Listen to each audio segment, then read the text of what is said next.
초등학교 때 한번 들어가 본 적이 있었거든요.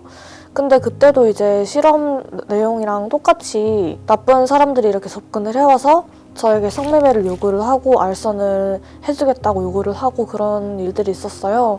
그때 경험을 아직도 제가 기억을 하고 있는데 지금도 그때와 별반 차이가 없을까 아니면 많이 달라졌을까를 궁금하게 여기게 돼서 그렇게 실험을 하게 되었습니다. 실험을 시작하고 얼마 되지 않아서 저보고 조건 만남 하시나요? 도와드릴까요? 40만 원 드릴 테니까 뭐 어디로 나오세요? 라고 말이 나왔거든요. 친한 오빠 동생 사이로 지내고 싶다라고 접근을 해서 먼저 자기의 정보를 다 까요. 자기는 몇 살이고 어디 살고 그 다음에 이름 뭐고 그런 걸 다 까고 나서 이제 저한테도 내가 이렇게 깠으니까 너도 까자. 잘해줄게 라고 이렇게 유도를 하는 그런 사람이 한 명 있었습니다. 1시간 반 동안 새 실험을 했고 21명한테 성적인 메시지가 왔고 21명 중에 12명은 성매매 알선 및 유도, 2명은 몸사진 전송 유도, 나머지 7명은 성희롱 등이었습니다. 2개는 이 앱은 성인 전용 애플이니 들어오지 마세요, 미성년자 들어오지 마세요 라고 경고문을 띄워놓긴 했는데 제가 가명을 사용하고 가짜 나이를 사용하고 가짜 생일을 사용하니까 대부분 다 뚫리는 것으로 나왔습니다. 제 나이 또래 청소년들이 마음만 먹으면 쉽게 조건 만남 사기나 아니면 조건 만남이라든가 성매매에 접근하고 또 피해를 볼 수 있겠다라는 생각이 들었어요.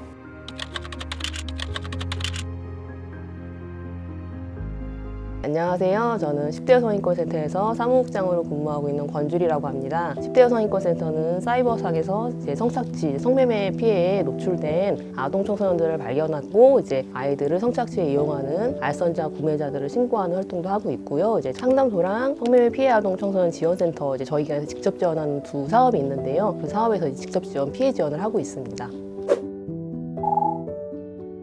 일단 우리나라는 성매매 불법 국가이고요. 아동 청소년이 성매매를 했을 경우에 발생하는 일들에 대해서는 어디서도 위험성이나 예방 안내를 하질 않거든요. 그 사람을 만나기까지의 과정도 있고 만나서의 과정도 있고 만나고 이후의 과정도 있는데 어디에서도 그것들에 대한 안내를 해주지 않는 거예요. 정보 제공이 전혀 없기 때문에 돈을 받는 고액 아르바이트라고 생각을 하는 경우도 많이 있는데 전혀 아니거든요. 그래서 그 부분에 대해서 같이 얘기를 나눌 수 있는 환경이 되었으면 좋겠고 일단은 어른들이 아동 청소년의 성을 사겠다는 생각 자체를 하지 않는 환경이 돼야지 안전한 환경이라고 생각합니다.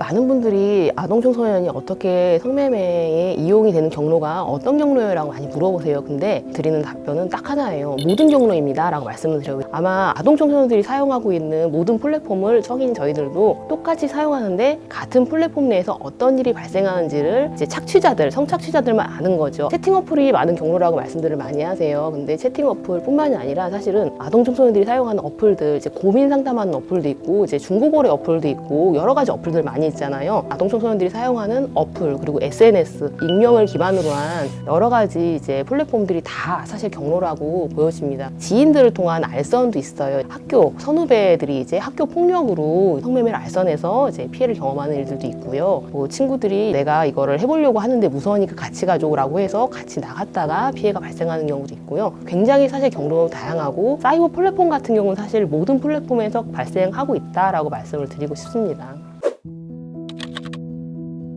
세대 자체가, 환경 자체가 사이버 플랫폼을 이용하는 환경으로 변화하면서 가해 유형도 같이 맞춰서 변화한 것 같아요. 근데 이 가해 유형이 변화한 이유는 어른들이 아이들이 일상적으로 사용하는데 접근을 하는 거거든요. 그러니까 아이들이 뭘 어떻게 하는 게 아니고요. 아이들의 일상에 이 사람들이 들어가서 아이들한테 말을 거는 가해 행위가 그 시작입니다. 채팅 어플뿐만이 아니라 모든 이제 아동 청소년이 사용하는 플랫폼들에서 가능하다고 말씀을 드렸잖아요. SNS 같은 경우도 이제 직접적인 그런 제한 이런 게 아닌 경우에는 이제 그루밍을 동반하는 경우가 굉장히 많이 있어요. 아이들한테 뭐 맛있는 걸 사주거나 예쁘다고 하거나 좀 칭찬해주면 아이들이 유혹에 넘어가는 것 같은 그런 얘기들이 많이 있었는데, 사실은 그루밍 범죄는 굉장히 계획되고 정교한 중범죄입니다. 예를 들어 제가 아이랑 붙이면은 제 그 인스타그램 계정에는 이제 강아지들이 많이 있을 거란 말이에요. 그러면은 공개 계정이란 말이죠. 그러면 제 계정에 와서 저를 훑어본 사람은 제가 어떤 종류의 강아지를 키우고 이 강아지랑 언제 어떻게 산책하고 그리고 어떤 음식을 좋아하는지 기본 정보들이 그냥 게시가 되어 있잖아요. 그걸 보고 정보를 취득을 합니다. 취득한 정보로 이제 DM을 보내는 거죠. 다른 사람들한테 드러나지 않게 그 친구한테만 푸들 키우세요? 이런 식으로 이제 DM을 보내면 그 아이는 메시지를 받았을 때 이 사람도 푸들을 키우나? 라는 생각을 하면서 이제 약간의 경계가 허물어지고 대화가 이루어지는 거죠. 근데 이 상대방을 또 아동 청소년의 계정을 다 보고 말을 거는 거니까 대화가 너무 잘 된다고 생각할 수밖에 없는 거잖아요. 그러면 점점 더 이제 경계가 허물어지고 이 사람에 대한 믿음을 갖게 되는 거예요. 이런 뭔가 기본적인 친밀함과 믿음을 쌓은 다음에 사귀는 사이로 오인하게 만들거나 아니면은 너를 보고 싶다, 뭐 넌 너무 예쁘니까 네 뭐 얼굴 찍어서 보내줘봐, 아니면 네 몸을 찍어서 보내줘봐 하다가 다위하는 영상을 뭐 찍어서 보내줘봐 이런 식으로 발전하는 경우도 있고, 중고거래 같은 경우는 뭐 입던 속옷을 뭐 판매하거나 아니면 양말을 판매해라 라는 식의 접근들도 해요. 그러면 이제 아동 청소년들이 이제 그거는 성매매라는 생각을 못 하니까 이제 그러면 이제 거래를 하겠다고 이제 얘기하면서 대화를 주고받잖아요. 근데 거래를 하려고 하면 주소를 알아야 될 거 아니에요. 내 주소랑 그 사람 주소와 개인적인 기본 정보들이 교환이 되는 거죠. 이제 판매하기로 결정을 했어요. 예를 들어서 그렇게 되면 이제 그 사람은 그때부터 너 이런 거 판매하는 애인 거 너 집 주소도 알고 너에 대한 걸 아니까 이제부터 내가 시킨 대로 하지 않으면 소문을 낼 거야 라고 하면서 더 확장된 피해로 나가는 거예요. 이제 피해가 심화될 때까지도 피해를 경험하는 친구들은 이 가해자의 말을 믿게 되는 거예요. 이 가해자들은 대부분 뭐 언제까지만 내가 요구하는 걸 들어주면 그 다음부터는 없던 일로 해줄게, 다 지어줄게 이런 얘기를 하니까, 아까 친구들이 성매매 피해가 발생했을 때 어떻게 해야 될지 정보가 전혀 없다고 말씀드렸잖아요. 어떻게 할지를 모르니까 이 사람들이 약속을 지켜주기 바라는 그 마음으로 요구하는 바를 들어주게 될 확률이 높습니다.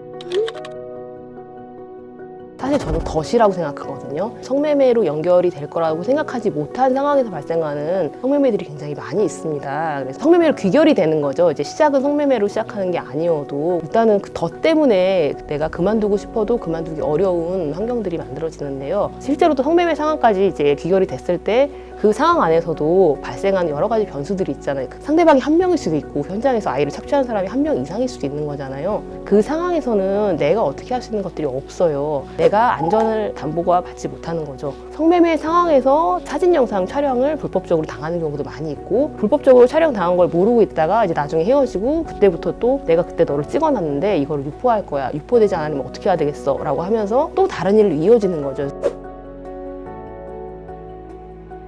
친구들이 만약에 걱정이 된다고 하면 도울 수 있는 어른들이 있잖아요. 근데 가장 또 위험한 것 중에 하나가 친구들이 도움받을 수 있는 곳을 모르니까 이제 익명을 기반으로 한 카카오톡 오픈 채팅이나 익명을 기반으로 한 고민 상담 어플, 익명을 기반으로 한 데다 얘기를 많이 해요. 놀랍게도 또 이렇게 고민을 들어주는 사람들이 착취자일 확률이 높은 거예요. 저희가 항상 저희 기관도 얘기하는 것 중에 하나는 우리한테 얘기를 해. 우리랑 얘기를 하면 당연히 비밀 보장도 되고 그 고민에 대해서 대화도 될 것이고 안전하니까 우리 기관이랑 얘기를 하는 게 어떠세요? 라고 이제 고민이 있는 친구들한테도 얘기를 하고, 고민 상담 어플이나 아니면 채팅 어플 내에서 저희가 저희 기관을 홍보하는 이유도 그런 이유인 거거든요. 저희가 이제 나중에 피해 아동 청소년들을 만났을 때 대화 내용을 보면은 제가 봐도 너무 아이들의 고민을 잘 들어주고 아이들한테 의지가 되고 격려가 되고 지지를 해줘요. 근데 그 역할은 사실 건강한 어른들의 몫인 거잖아요. 근데 착취자들은 대기하고 있어요. 거기서 정서적으로 취약한 청소년들을 타겟을 하면 그 목적을 훨씬 더 빨리 취할 수 있는 거잖아요. 그래서 타겟화 해갖고 그 친구들한테